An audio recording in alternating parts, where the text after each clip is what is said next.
Olá a todos, hoje vamos ver o Conhecer do Conhecer de Edgar Morin. Começamos aqui com o sumário, onde teremos a introdução, logo em seguida vamos dar início ao desenvolvimento, que entrará retorno às origens, a computação viva, o computo, biologia do conhecimento, as origens e, por fim, a conclusão.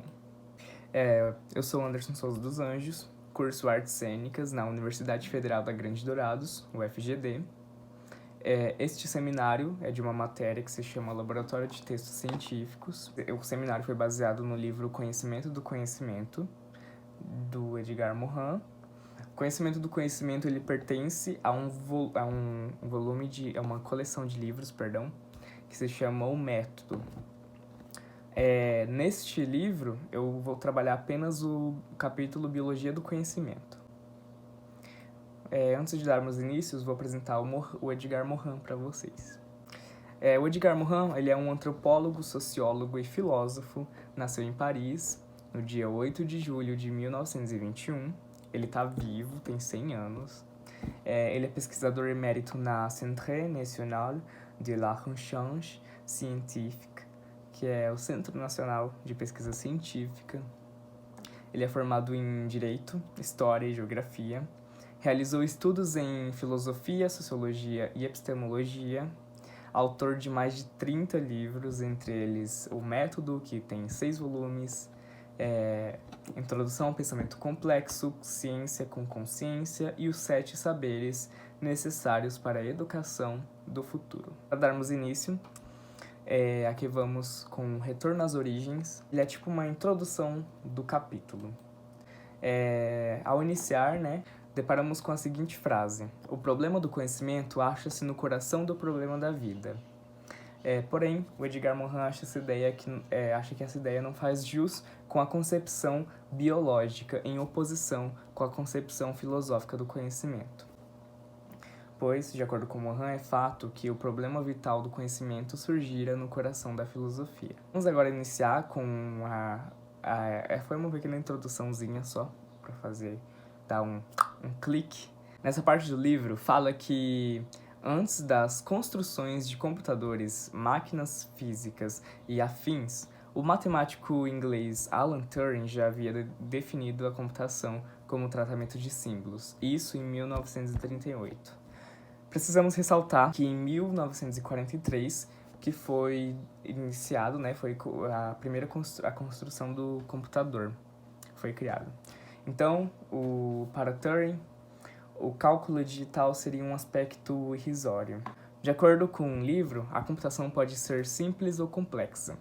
Pode seguir estritamente instruções, que é os Instruction Followers, e elabora estratégias com a combinação de métodos e heurísticos. A atividade da computação pode praticar impecavelmente qualquer operação lógica, podendo sempre estar elevando-se ao nível da teoria, que aí é capaz de provar teoremas e até mesmo realizar descobertas. Ou seja, a computação pode fazer tudo, basicamente. Temos agora as seguintes importâncias concebidas de como o complexo organizador de caráter. A informal, ela codifica, ela basicamente dá o código, o símbolo, o signo, enfim. A simbólica, elas são as que respondem e diferencia as diferenças e as similitudes. A instância memorial, ela é basicamente o armazenamento. Ela é a memória da computação. E depois vem a instância programática, que ela é responsável pelos princípios, regras e instruções. Para dar início à computação viva, tem uma seguinte frase no início da leitura, que é a seguinte: a ideia de organização viva substitui a matéria viva. Isso fez com que a descoberta do biólogo celular James Watson e do biólogo celular Francis Crick permitiu que aplicasse a organização de um esquema cibernético, de uma máquina governada por um programa de moléculas de DNA, que basicamente realiza todas as atividades do ser celular, Então, basicamente, a computação meio que se inspirou na descoberta do Crick e do Watson. Nisso também conseguimos ver que, de acordo com o patologista Marie-François Xavier Bichat, a computação viva deve incessantemente resolver os problemas do viver, que são os do sobreviver. Os problemas essenciais do viver e sobreviver. Quais são? O que é basicamente repelir a morte. Como assim? A computação viva regenera e reorganiza, sem parar a máquina viva. Pois um trabalho interrupto determina a conformidade com o segundo princípio da termodinâmica e sua desorganização permanente. Computo pode se definir como de si e para si. Ou seja, a computação viva uma computação vital, entendeu? Tem uma fórmula também que comparamos, né? Que se chama a fórmula computo ergo sum.